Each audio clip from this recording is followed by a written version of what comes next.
nos sejam multiplicados todos os dias de nossa vida. E nesse momento onde nós estamos no nosso último culto do ano da igreja, semana que vem, iniciamos o período de Advento, um novo ano da igreja, e que sempre inicia apontando para o Natal de Jesus, que é o grande presente de Deus à humanidade. E quando a gente olha, então, de repente, os textos para esse último final de semana, a gente olha o texto e vê morte e ressurreição de Jesus, vem logo depois. Mas hoje, então, fala da morte, da crucificação de Jesus. Será que isso não está mal colocado? Não deveria falar de fim do mundo, de final dos tempos? Não. E por quê? Porque esse texto encerra o ano e também aponta para o que vem. Jesus, ele veio com uma missão.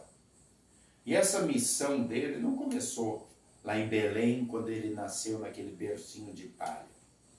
Essa missão também não começou quando ele hoje, no texto de hoje, é crucificado. Essa missão começa no momento em que Adão e Eva desobedecem a Deus. Quando Eva come daquela fruta proibida, dá para o seu marido, ele também come, e assim entra o pecado do mundo, e as pessoas estão afastadas, se tornam inimigas de Deus, e assim começa a entrar a morte. Deus disse, no dia que comerdes, morrereis. Esse morrer significa estar afastado do Deus da vida. E a partir dali, começa-se a morrer.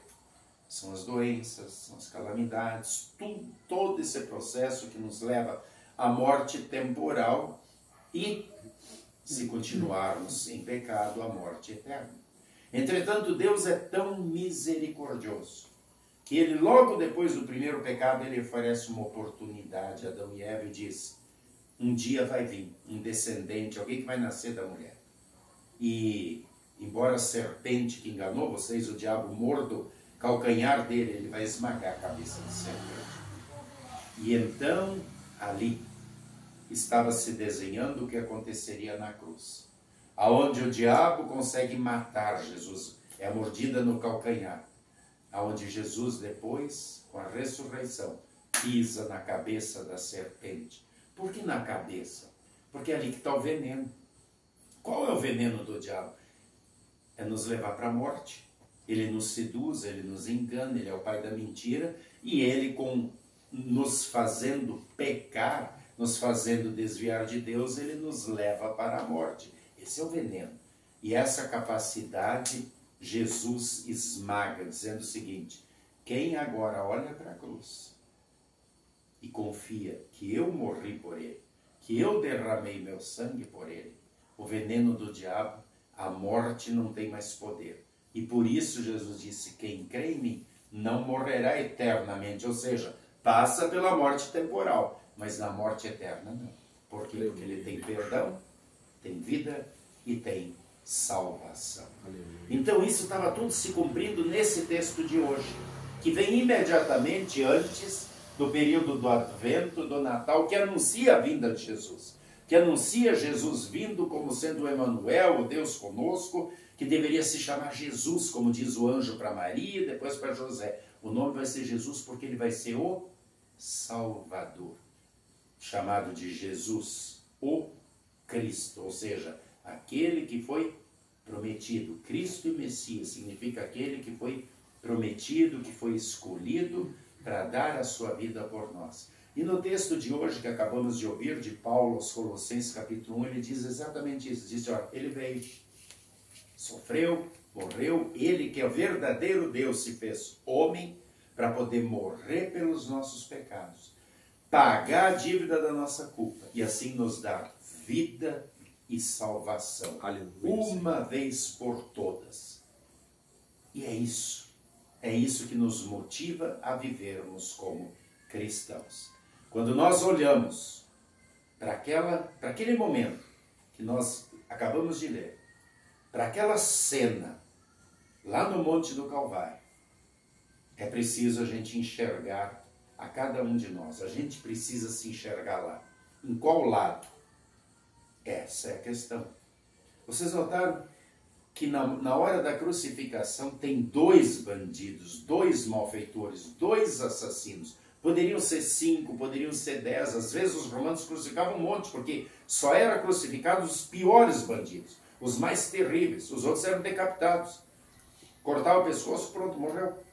Agora, por que a crucificação era para os piores? Porque a pessoa ficava ali esticada, pendurada com os pregos, perdendo sangue, perdendo força no sol, dissecando, perdendo todas as energias, pendurada e todo mundo passando, zombando, quer dizer, a pior de todas as mortes. E aqueles 2 bandidos deviam ser 2 bandidos muito perigosos, porque foram condenados à morte de cruz. E por que Jesus foi que não fez nada? Porque ele representava um perigo para o governo. Lembra do que os fariseus disseram? Ele está se dizendo rei. E se vocês deixam que ele seja rei, vocês estão agindo contra César, que é o imperador, porque só ele é rei. Então eles jogam, eles enganam e eles fazem com que Pôncio Pilatos condene Jesus à morte de cruz. Só que tudo isso já estava prescrito. Lá no Salmo 22, lá em Isaías 53, já estava dito que ele seria morto na cruz, no madeiro, carregaria os nossos pecados. Lá já estava dito 500, 600, 1000 anos antes que repartiriam as vestes dele, que ele seria morto e depois seria enterrado na sepultura de um homem rico. Tudo havia sido predito. São 350 profecias do Antigo Testamento que apontam exatamente para tudo aquilo que aconteceu com Jesus. Porque a Bíblia não falha, ela é a palavra de Deus. E por que só 2 bandidos? Porque cada um foi crucificado, um de um lado e outro do outro. Tudo isso fazia parte do plano de Deus. Eles simplesmente podiam ter posto os 2 do lado de Jesus, de um lado só. Por que botaram Jesus no meio? Porque Deus tinha um plano. Mostrar que a salvação é para todos. A oferta da salvação é para todos os povos. Entretanto, a escolha pessoal é de cada um. Um dos bandidos fez a escolha errada. Os soldados estavam zombando, as autoridades estavam zombando. Sai daí! Mostra o teu poder. Tu não curou cegos, leprosos, não ressuscitou gente, então mostra o teu poder. Sai da cruz. Rindo, zombando, ridicularizando Jesus. E Jesus fazendo o quê? Orando por eles, sendo Pai, perdoa-lhes, porque eles não sabem o que fazem. Enquanto eles zombavam, um dos bandidos se empolga e começa também a zombar. Sai daí, tu não é o Cristo? Leva a gente contigo, que aí a gente vai crer. A gente tem essa tendência, querer negociar com Deus. Mesmo nós cristãos, às vezes, até inconscientemente a gente faz isso. Quantas pessoas por aí dizem o seguinte: Senhor, eu estou doente, mas se tu me curar, aí eu vou me dedicar à igreja, aí eu vou pegar um cargo na diretoria, aí eu vou fazer os famosos propósitos, eu vou fazer um propósito, eu vou fazer um voto. Ó Senhor, se eu ganhar um dinheiro, aí eu vou fazer uma doação, vou construir uma igreja. As pessoas gostam de negociar com Deus, querem trapacear com Deus. Foi o que aquele bandido estava fazendo. Olha, mostra o teu poder, sai daí, mas leva a gente contigo. Aí a gente vai crer. E não é assim que funciona. Ninguém engana Deus. Ninguém tem que negociar com Deus. Por quê? Porque a salvação é presente. A salvação é de graça. Ou a gente recebe essa salvação como ela é dada, ou a gente se complica.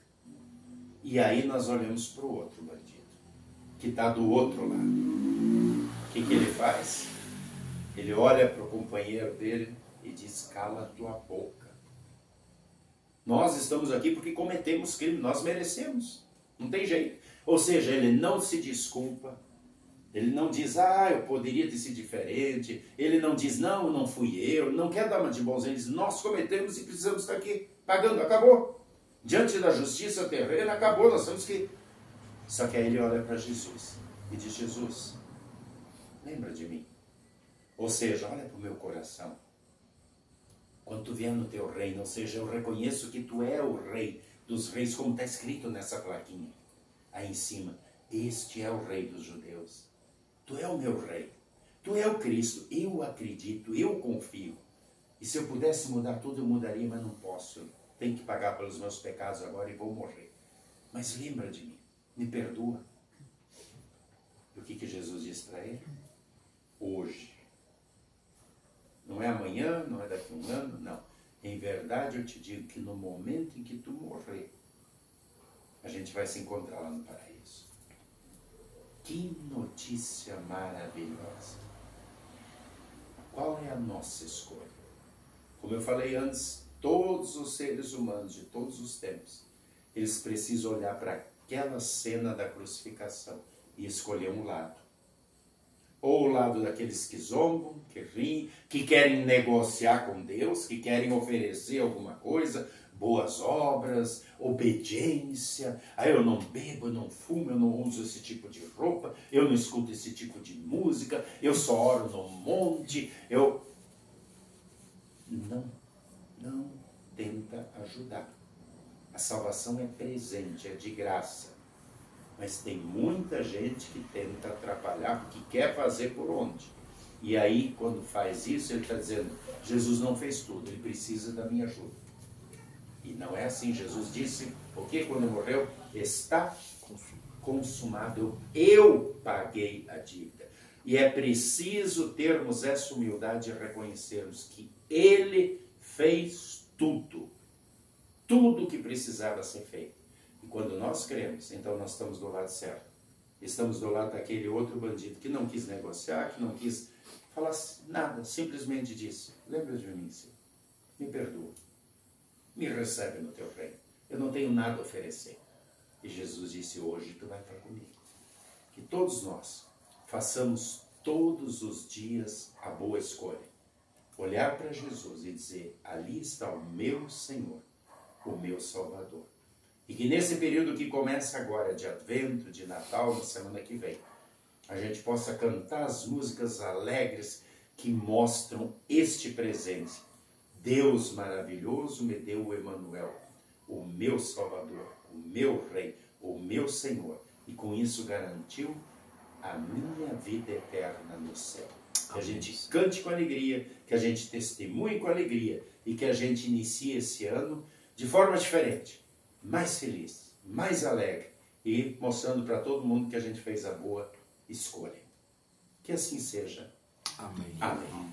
E a paz de Deus, que excede o entendimento humano, guarde corações e mentes em Cristo Jesus, nosso Senhor, nosso Salvador, o maior presente de Deus à humanidade, nossa salvação. Amém.